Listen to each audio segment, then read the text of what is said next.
ایک عابد بقدر کفایت رزق حلال کماتا اور باقی وقت اللہ عز و جل کی عبادت میں گزارتا رزق حلال دے مجھے. ایک مرتبہ مسلسل کئی روز تک اسے کہیں بھی مزدوری نہ ملی اور فاقوں تک نوبت پہنچ گئی.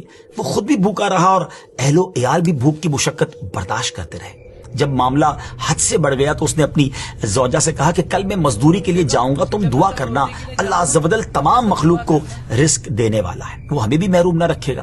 اس کی زوجہ نے بھی مشورہ دیا کہ ہم یقین کامل کے ساتھ رزق کی تلاش میں نکلیں گے تو اللہ عز و جل ضرور کوئی راہ نکالے گا. صبح سویرے وہ عابد اللہ عز و جل کا نام لے کر مزدوری کی تلاش میں نکلا اور وہ بھی دوسرے مزدوروں کے ساتھ جا کر بیٹھ گیا. جن لوگوں کو مزدور کی ضرورت ہوتی تھی وہ مارکیٹ سے جا کر مزدور لے آتے تھے. اس نے دیکھا کہ ایک ایک کر کے سارے مزدور چلے گئے مگر اس کو کسی نے کام پر نہیں بلایا, اس کو کوئی مزدوری نہیں ملی. جب اس عابد نے یہ صورتحال دیکھی تو کہنے لگا کہ اللہ عز و جل کی قسم میں آج اپنے مالک حقیقی کی مزدوری کروں گا, یعنی عبادت کروں گا. چنانچہ وہ دریا پر آیا اور وضو کر کے نوافل پڑھنے لگا. رزق حلال دے مجھے اے بے.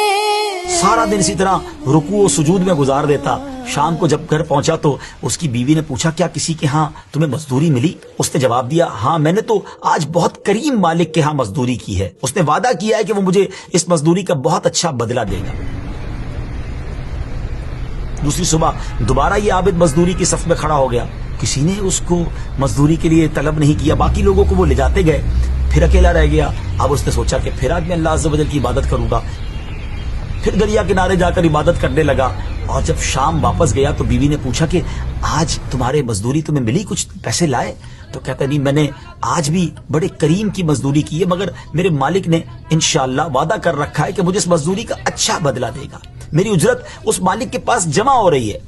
اب فاقوں کی ماری زوجہ ہے, گھر والے میں بھوک ہے. وہ یہ بات سن کر جھگڑنے لگی شوہر سے کہ کئی دن سے فاقے چل رہے ہیں, بچوں کی حالت ایسی ہو گئی ہے کہ دیکھی نہیں جاتی, ہم میں سے کسی نے بھی کئی دنوں سے ایک لقمہ نہیں کھایا اور تم جس مالک کے یہاں مزدوری کر رہے ہو اس نے تمہیں آج بھی تمہاری اجرت نہیں دی ہے, اس طرح کیسے گزارا ہوگا؟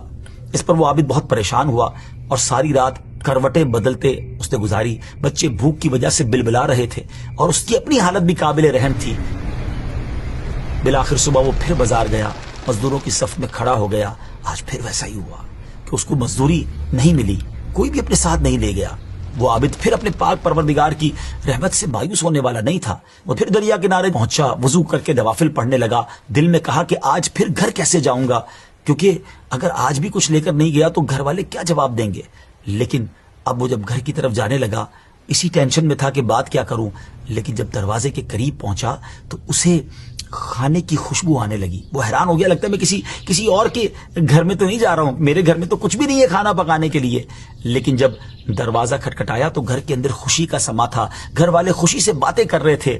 اور جب اس نے کہا کہ یہ سب کچھ کیسے ہوا, گھر والوں نے بتایا کہ تمہارا مالک تو واقعی بڑا کریم ہے, اس کے کارندے آئے تھے, بڑی زبردست مزدوری دے کر گئے ہیں اور انہوں نے درہم و دینار بھی دیے ہیں, عمدہ کپڑے بھی دیے ہیں, آٹا اور گوشت وغیرہ بھی کافی مقدار میں دیا, اور کہا کہ جب تمہارا شوہر آ جائے تو اسے سلام کہنا اور کہنا کہ تیرے مالک نے تیرا عمل قبول کر لیا ہے, یہاں وہ تیرے اس عمل سے راضی ہے, یہ اس کا بدلہ ہے جو تم نے عمل کیا تھا, اگر تو زیادہ عمل کرتا تو تیرا اجر بھی بڑھا دیا جاتا. سبحان اللہ.